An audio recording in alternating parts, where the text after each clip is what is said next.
Akashvani presents Morning News.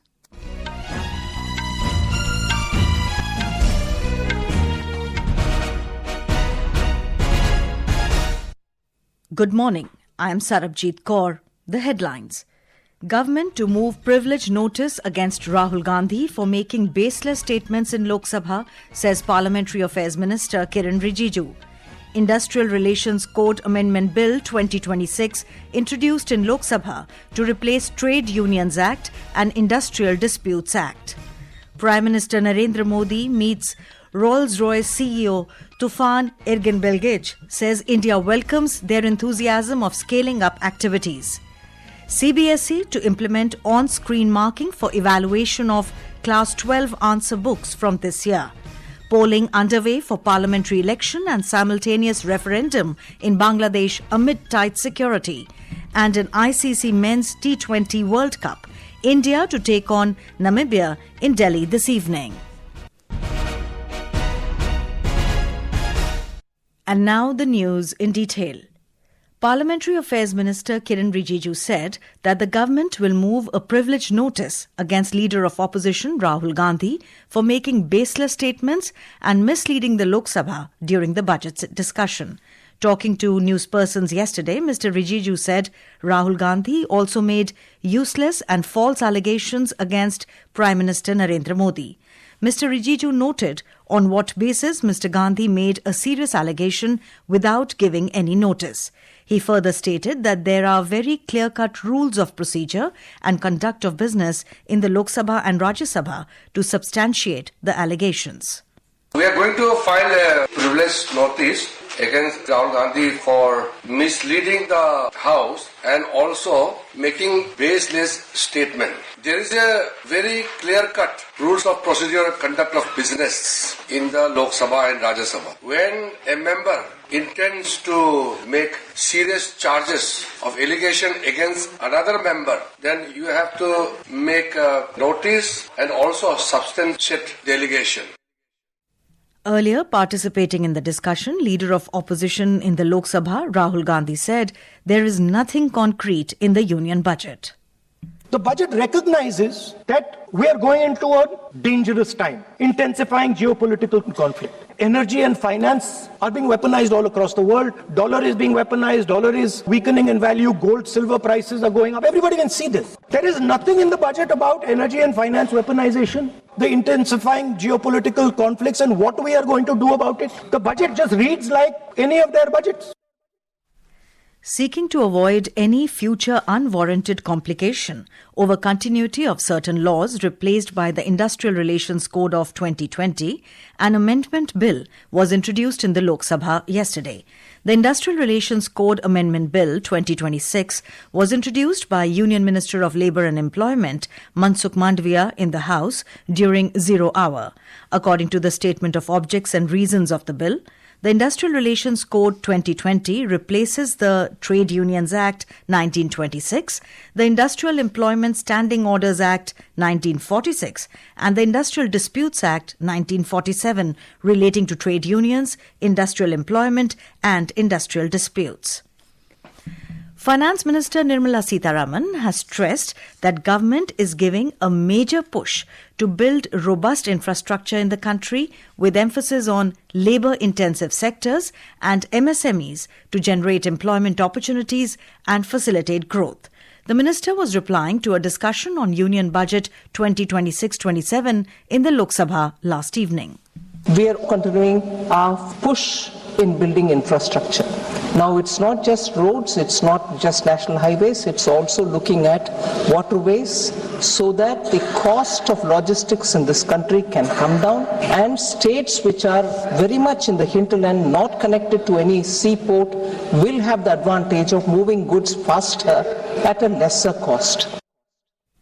The Rajya Sabha will resume discussions on the Union Budget 2026-27 today. Finance Minister Nirmala Sitharaman is expected to reply to the general debate on Union Budget. Yesterday in the Lok Sabha, she highlighted the robustness of the economy and government's vision for the coming years to accelerate growth.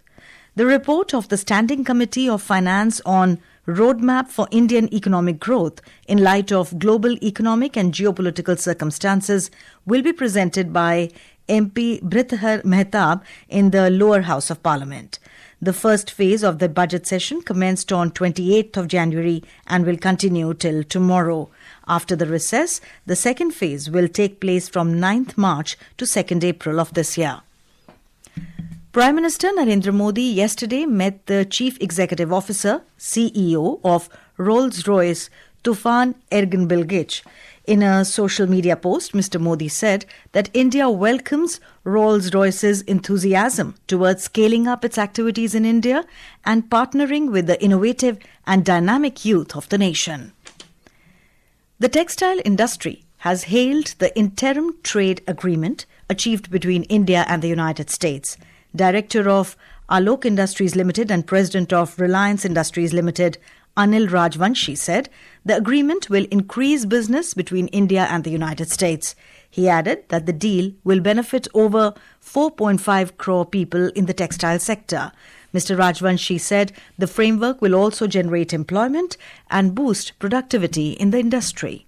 This agreement will pave way for India's exports, especially where the larger employment sectors are involved, like textile. We have a scope of about $10 to $15 billion worth of exports increasing in textiles alone. Then the footwear, handicrafts, gem and jewelry, chemicals.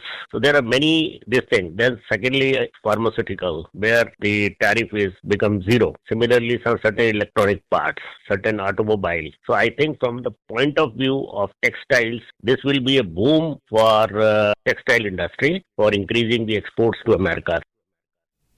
The Central Board of Secondary Education, CBSE, will implement on-screen marking OSM for evaluation of Class 12 answer books from this year.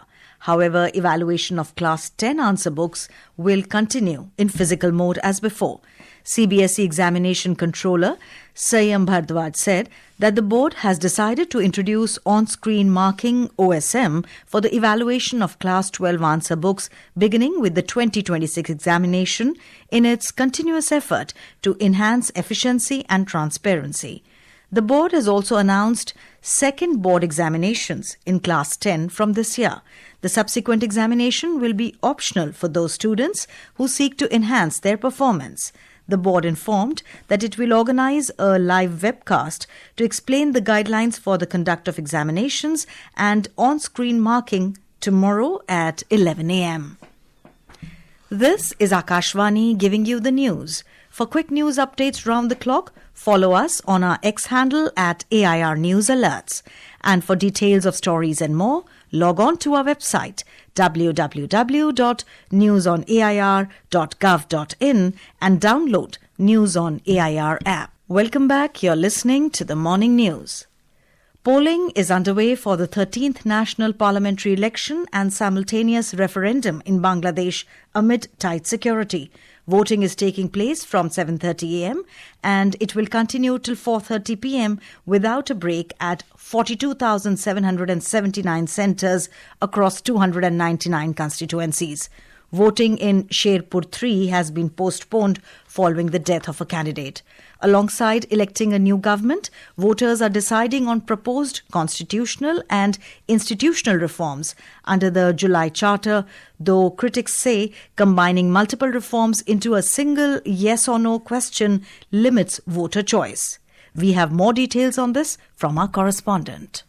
According to the Election Commission, over 12.77 crore voters are eligible to cast their ballots. Along with the choosing a new government, voters are also deciding on key constitutional and institutional reforms under the proposed July Charter. Critics, however, argues that the placing multiple reforms under a single yes or no question limits voters' choice. Security has been tightened across the country with nearly 9.58 lakhs law enforcement personnel backed by the army deployed nationwide. CCTV cameras cameras are operational at over 90% of polling centers. The eve of the polls witnessed reports of violence and allegations of irregularities, including crude bomb explosion in Gopalganj and clashes in Narayanganj over alleged ballot manipulations, claims that have been denied by the accused party. Several detentions were also reported over cash possessions and other anomalies. The election, coming 18 months after a mass uprising that led to a change in government, is being seen as a crucial test for Bangladesh's democratic future. Naval Singh Parmar, Akashvani News, Dhaka. Israeli Prime Minister Benjamin Netanyahu met US President Donald Trump at the White House. The meeting lasted about 3 hours and was held entirely behind closed doors. Netanyahu did not comment afterwards. However, President Trump later called the meeting very good in a post on Truth Social, but said no definitive outcome was reached. He said he insisted that negotiations with Iran continue as the US pushes for a nuclear deal with Tehran. The US president added that a deal would be preferred, but if Iran refuses, they will just have to see what the outcome will be. He also warned that Iran was hit by US strikes the last time it rejected a deal and said he hoped Tehran would be more responsible and reasonable this time. In the ICC Men's T20 Cricket World Cup, hosts India to take on Namibia in a Group A clash at the Arun Jaitley Stadium in Delhi this evening. The match is scheduled to begin at 7 p.m. Earlier, West Indies defeated England by 30 runs in a Group C match at the Wankhede Stadium in Mumbai last night. Put into bat first, the West Indies posted 196 for 6 in their 20 overs with the help of Sherfin Rutherford's 76 not out. In reply, England were bowled out for 166 in 19 overs. India Meteorological Department IMD has forecast dense fog conditions at isolated places over Himachal Pradesh today. The Met Department predicted a wet spell with isolated rainfall and snowfall over Arunachal Pradesh today. Similar conditions are likely to prevail over Jammu, Kashmir, Ladakh, Gilgit, Baltistan and Muzaffarabad tomorrow. According to IMD, there will be a gradual rise in maximum temperatures by 2 to 3 degrees Celsius over Konkan, Goa and coastal Karnataka during next 48 hours. And now for a look at today's newspapers. It's over to Nina Arakel. Thank you, Sarabjit. The Indian Express opens with row in Lok Sabha after remarks by Leader of Opposition. Rahul slams government over US deal. Congress sold out at WTO, says Finance Minister.